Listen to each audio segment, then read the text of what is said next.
ഹരകൃഷ്ണ. ഗന്ധർവ രാജവംശത്തിൽ ശ്രീ എന്നു പേരുള്ള ഒരു ഗന്ധർവൻ ഉണ്ടായിരുന്നു. അദ്ദേഹത്തിന് ധനു എന്നൊരു പുത്രൻ ജനിച്ചു. വിശ്വാവസു എന്നും പേരുള്ള ഈ ബാലൻ ദീർഘായുസ്സനായി ബ്രഹ്മദേവനെ തപസ്സു ചെയ്തു. ബ്രഹ്മാവ് പ്രത്യക്ഷനായി വിശ്വാവസുവിനെ അമരനാക്കി മാറ്റി. വരലാഭത്തോടെ വിശ്വാവസു അഹങ്കാരിയായി മാറി.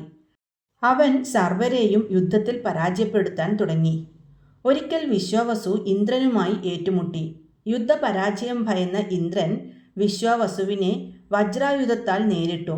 വജ്രായുധം ഏറ്റപാടെ ആ കുമാരൻ്റെ തുടയും തലയും ശരീരത്തിനകത്ത് കയറിപ്പോയി. എന്നാൽ അമരനായിരിക്കുമെന്ന ബ്രഹ്മവരം ഉള്ളതിനാൽ അവൻ മരണമടഞ്ഞില്ല.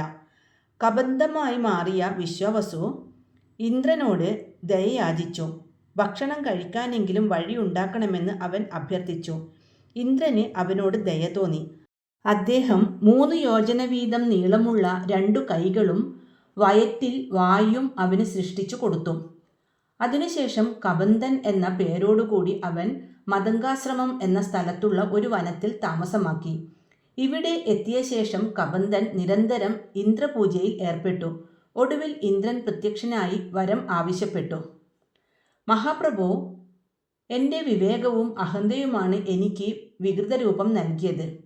അവിടുന്ന് ദയ തോന്നി എൻ്റെ പൂർവ്വരൂപം നൽകിയാലും എന്ന് കബന്ധൻ യാചിച്ചു.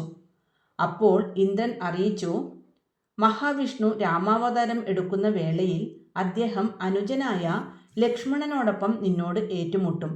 അവരുടെ വെട്ടേൽക്കുമ്പോൾ നിനക്ക് പൂർവ്വരൂപം തിരിച്ചു കിട്ടും. കാലം കഴിഞ്ഞു രാമലക്ഷ്മണന്മാർ കബന്ധനുമായി ഏറ്റുമുട്ടുകയും അവൻ്റെ കൈകൾ വെട്ടിമുറിക്കുകയും ചെയ്തു. അതോടെ കബന്ധന് അവൻ്റെ പൂർവ്വരൂപം തിരിച്ചു കിട്ടി. ഹരേ കൃഷ്ണ.